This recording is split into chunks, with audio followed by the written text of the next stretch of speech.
Ya, bismillahirrahmanirrahim. Kita masuk aja ke episode 1, ngulik funnel. Kita coba ngambil dari brand yang udah established aja kali ya, udah terkenal. Biar ini bisa jadi insight untuk teman-teman yang baru mulai di industri yang sama. Kali ini saya akan ngulik funnel kopi kenangan. Oke. Nah, kopi kenangan ini ya bisa diambil insight-nya untuk teman-teman yang bermain F&B. Entah itu ya dia ada cafe atau coffee shop juga. Atau mungkin restoran gitu ya. Ya pokoknya bisnis F&B lah gitu. Oke. Eh, ya, kita breakdown dulu ya funnel AIDA-nya dari kopi kenangan ini. Yang pertama awareness. Nah, awareness-nya kopi kenangan ini bisa dibilang mereka aktivasinya secara online ya, sosial media ya. Di sosial media kita lihat kalau teman-teman mau lihat itu konten-kontennya sosial media kopi kenangan itu hidup banget ya. Aktivasinya memang sosial media banget. Terus juga mereka ada US user UGS user generate content. Jadi um, orang-orang yang punya followers cuman bukan influencer gede banget itu di up gitu ini ya apa kontennya yang tentang kopi kenangan ini yang mereka berinteraksi dengan kopi kenangan mereka up gitu. Nah, juga strategi awareness-nya ini mereka muncul di aplikasi pemesanan uh, apa makanan online ya kayak ada di GoFood atau di GrabFood. Mereka ada pop up banner di sana. Beberapa kali saya lihat. Terus kita masuk dari strategi awareness itu ya kalau saya lihat lebih ke strategi konten sosial media ya awareness sebanyak-banyaknya di sosial media. Terus kita masuk ke strategi interestnya. Nanti kita mungkin breakdown satu-satu ya. Ini kita secara umum dulu. um, Selanjutnya interest itu yang membuat kopi kenangan ini punya pembeda dari kompetitor mereka yang sejenis adalah mereka pakai satu signature menu yang namanya tuh diingat banget, namanya kopi kenangan mantan ya. Karena namanya kopi kenangan ya kenangan kenangan apa gitu ya. Nah ini lebih ke karena marketnya adalah market ya milenial Gen Z gitu ya yang relate sama kenangan mantan. Nah nama kenangan mantan itu tuh dijadikan satu nama menu signaturnya sehingga itu jadi copywriting yang emosional gitu ya, jadi pendekatan emosional gitu ke brand ini gitu. Terus selanjutnya desire, oke. Untuk desire ini uh, kopi kenangan juga punya apps ya. Jadi kalau teman-teman pernah beli secara offline ke gerainya itu pasti ditanya punya aplikasi nggak gitu ya, punya aplikasi nggak. Nah kalau belum punya aplikasi mereka akan menyarankan untuk unduh aplikasi ya kan, biar nanti akan ada dapat poin-poin ya. Jadi setiap transaksi itu ada poin untuk transaksi berikutnya sekitar 1000 sekian lah ya. Ya lumayan ya, potongan 1500-an 1700-an gitu ya untuk transaksi selanjutnya gitu. Terus yang bikin desire juga menu-menunya ya, menu-menunya itu variatif banget, nggak cuman kopi, juga ada menu-menu seperti avocado gitu ya, terus kayak minuman-minuman manis lah gitu. Saya lihat di aplikasinya ada sekitar banyak banget sih menunya pilihannya, dan juga ada roti ya, roti coklat, roti keju gitu. Nah itu yang membuat funnelnya di level desire itu juga works gitu ya. Terus uh, juga ada promo harian tuh biasanya di aplikasinya itu ya. Jadi promo harian belanja sekian ada promo gitu ya. Nah itu untuk desire, untuk nge-trigger orang untuk melakukan pembelian. Terus di level action karena tadi punya apps ya, sehingga customer tuh untuk membeli itu nggak banyak apa ya, nggak banyak rintangannya gitu ya, klik klik klik klik terus bayarnya juga nggak terasa pakai GoPay atau pakai e-wallet lainnya, bener-bener nggak terasa, tiba-tiba ya kopinya udah bisa dijemput di gerainya gitu.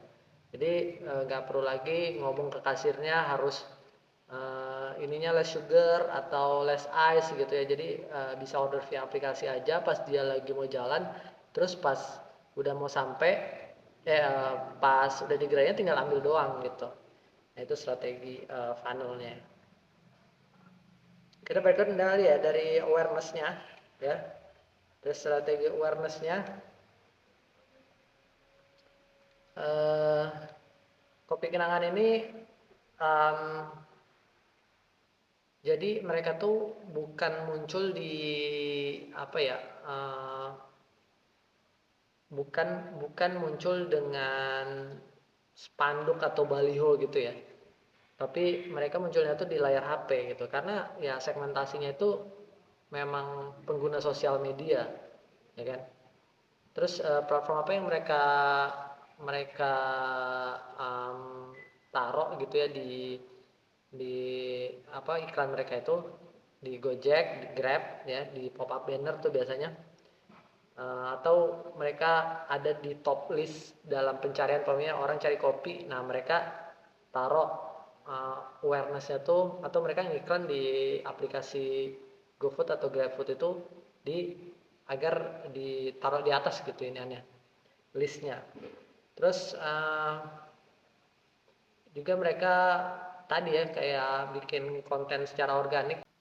Ya selanjutnya ya strateginya bikin ini ya konten di Instagram dan di TikTok, konten yang ringan, konten yang relatable, dan konten-konten humor ya. Terus juga lokasi mereka yang strategis, outletnya strategis, biasanya di keramaian, biasanya di pom bensin tuh, di pom bensin ada kayak kontainernya. Terus juga ada di ruko-ruko yang lumayan strategis tuh, ruko-ruko yang udah rame ya, udah lumayan apa ininya udah lama lah, rukonya udah lama, bukan ruko-ruko baru tuh biasanya. Nah mereka juga punya signature kayak neon box atau ya neon box ya, apa sih kayak sign sign signboard gitu ya, bentuknya love merah terus tulisan kopi kenangan, atau si love merah terus ininya hitam, backgroundnya hitam. Terus juga yaitu tadi strategi mereka makai signboard yang unik itu tuh levelnya awareness ya. Nah ini insight buat UMKM. Jadi kita nggak perlu viral, tapi hadir di momen yang pas. Oke, kayak ya orang abis nunggu panas-panasan, pengen naik motor panas-panasan di SPBU, haus dong, ya kan, haus. Nah, masuk tuh kopi kenangan kan. Nah, mungkin ya teman-teman yang bergerak di F&B ya bisa mengadopsi beberapa strategi dari kopi kenangan ini. Oke, kita lanjut ke level berikutnya yaitu interest ya kan. Nah, hal yang unik dari funnel interest di kopi kenangan ini adalah copywriting si produknya ya.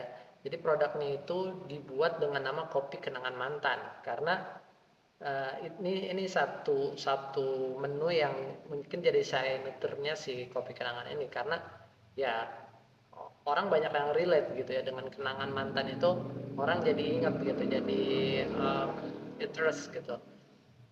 Terus insight buat UMKM, jadikan menu Anda itu adalah apa ya, copywriting ya, atau menyentuh dari emosional customer ya. Jadi jangan cuman pakai nasi goreng ya kan, nasi goreng terus harga, dan kayak gitu. Nah nasi goreng tapi ditambahin embel-embel belakangnya apa sesuai dengan value dari brand kamu F&B itu gitu. Terus bikin orang lain itu ngerasa relate atau terhubung, kayak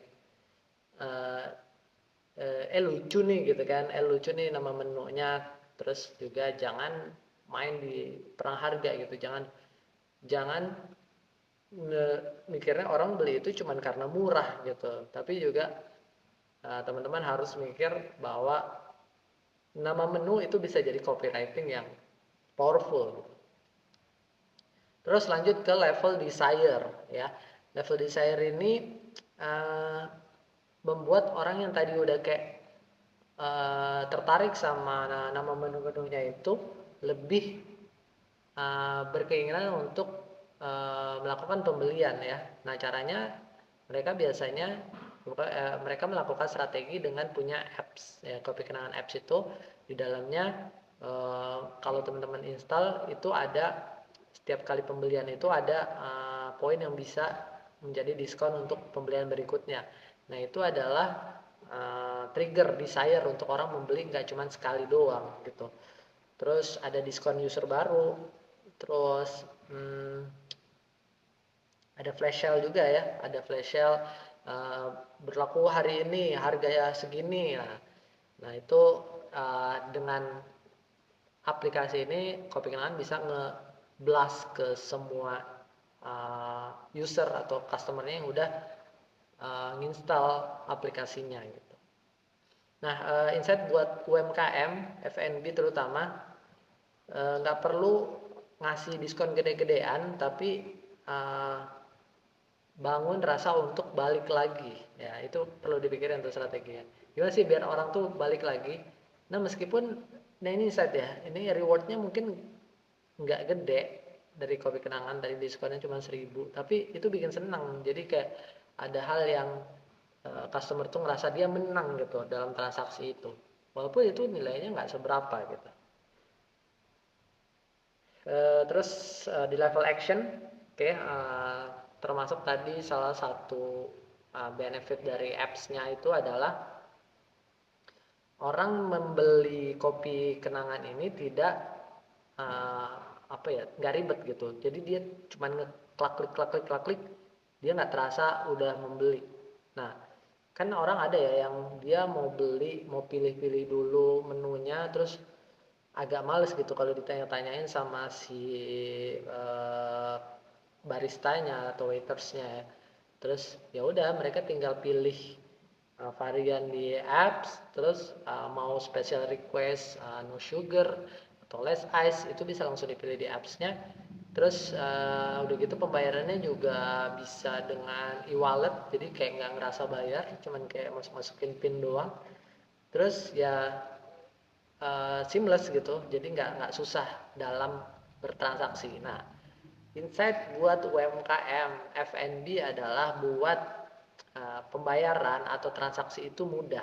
Oke, ini salah satu mungkin yang menurut saya mungkin bisa dicontoh ya, kayak menu di yang bisa di scan ya, kiris di meja ditaruhnya, jadi si customer itu nggak dikasih menu-menu fisik gitu ya, dia bolak-balik nyari menu, mungkin taruh scan QRIS di scan QR menu di meja, terus nanti mereka pilih.